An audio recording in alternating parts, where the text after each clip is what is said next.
Aujourd'hui, je vous montre un exercice de respiration pour vous détendre, pour diminuer les tensions, diminuer le stress. Si vous écoutez ma vidéo, c'est peut-être parce que vous avez utilisé les codes QR dans mon livre Plus jamais malade, particulièrement ceux du chapitre sur le stress et l'anxiété. Si vous n'avez pas le livre entre les mains, il n'y a pas de souci, vous allez pouvoir très bien faire l'exercice, comprendre mes explications. La respiration, l'exercice de respiration que je vous montre aujourd'hui, c'est un exercice de respiration carré. Je vous explique ce que c'est, mais juste avant, je veux souligner l'importance de la respiration pour diminuer le stress, l'importance de bien s'oxygéner et l'importance aussi du rythme de la respiration. Et on sait que la respiration, c'est étroitement lié au système nerveux autonome, le système nerveux automatique.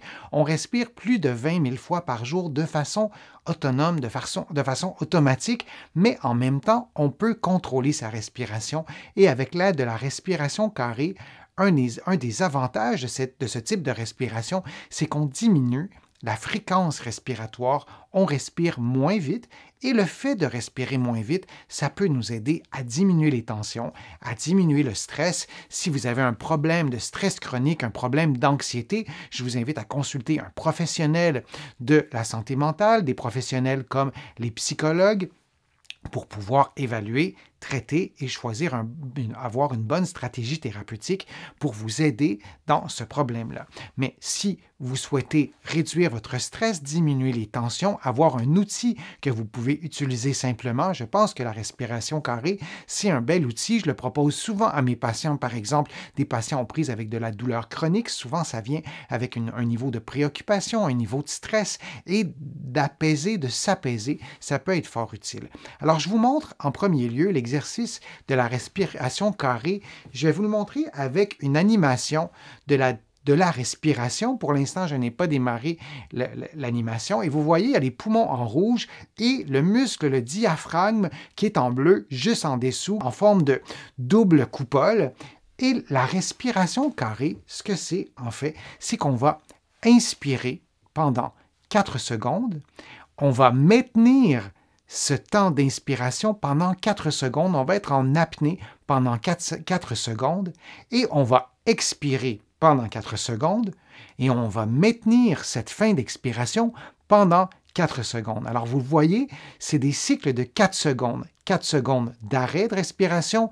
On inspire, on arrête de respirer, on expire et on attend 4 secondes avant de prendre une nouvelle inspiration. Alors, ça ressemble à ça pour ce qui est de la séquence. On maintient pendant 4 secondes l'arrêt de la respiration. On va inspirer pendant 4 secondes et je mets l'animation sur pause. Et donc, on reste comme ça pendant 4 secondes et on va expirer pendant 4 secondes. Et après l'expiration, on attend là aussi un 4 secondes avant de reprendre une nouvelle respiration qui durera 4 secondes. Certains de mes patients préfèrent faire un cycle de 3 secondes, d'autres de 5 secondes. Je vous laisse adapter la durée à vos propres capacités physiques. Maintenant, si je vous le montre sur moi-même, je vous décris l'exercice, je vous décris aussi la position. Vous allez trouver cette description-là dans le livre, mais je vous la donne durant la vidéo. Donc, vous allez faire l'exercice en position assise, idéalement en maintenant vos épaules bien détendues, le corps droit, un bon alignement entre la tête, les épaules et le bassin, et vous allez placer les mains sur l'abdomen. On souhaite faire une respiration abdominale. Lorsqu'on veut se détendre, c'est pas particulièrement aidant d'utiliser les muscles accessoires de la respiration. On veut utiliser le muscle principal, le diaphragme, celui que je vous ai montré. Donc, on veut idéalement avoir une respiration qui est plutôt abdominale. Et ce que vous faites, vous allez inspirer pendant 4 secondes, vous allez maintenir votre respiration pendant 4 secondes et vous expirez, comme vous le voyez à l'écran, pendant 4 secondes. Ensuite, vous arrêtez de respirer pendant 4 secondes et vous réinspirez pendant 4 secondes.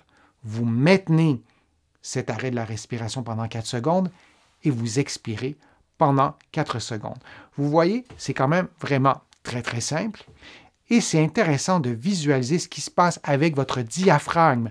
Oui, c'est vrai, les poumons, mais aussi le diaphragme. Et quand vous allez inspirer ou expirer. Dans ce cas-ci, vous allez vous inspirer pendant 4 secondes, vous maintenez la position pendant 4 secondes, ou plutôt l'absence de respiration, et vous faites la même chose ensuite avec l'expiration. Ça change quoi de faire ça? Ça ralentit votre rythme respiratoire.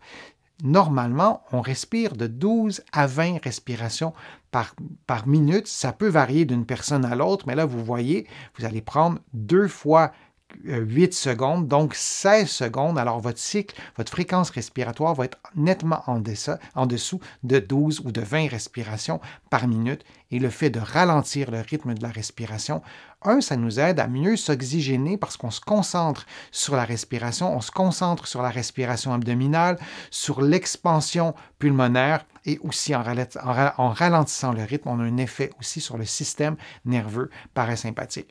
Vous allez trouver plusieurs autres exercices de détente, de respiration, une détente aussi musculaire sur ma chaîne et aussi dans mon livre Plus jamais malade. Vous allez trouver aussi des vidéos de respiration rythmée. La respiration carrée, c'est une respiration rythmée, ça le dit. On fait des cycles de 4 secondes et on insiste aussi sur le temps d'apnée. Il y a d'autres formes de respiration rythmée que vous allez trouver sur ma chaîne. Pour certains de mes patients, ces techniques de respiration rythmée, elles sont très efficaces pour se détendre, parfois pour s'aider à s'endormir, parfois pour s'aider à se rendormir. Lorsqu'on se lève la nuit et qu'on se recouche, parfois c'est difficile de se rendormir. Parfois, ces techniques de respiration sont vraiment efficaces pour aider aussi à se rendormir. J'espère que l'exercice vous sera utile. Je vous dis à une prochaine vidéo, à une prochaine fois.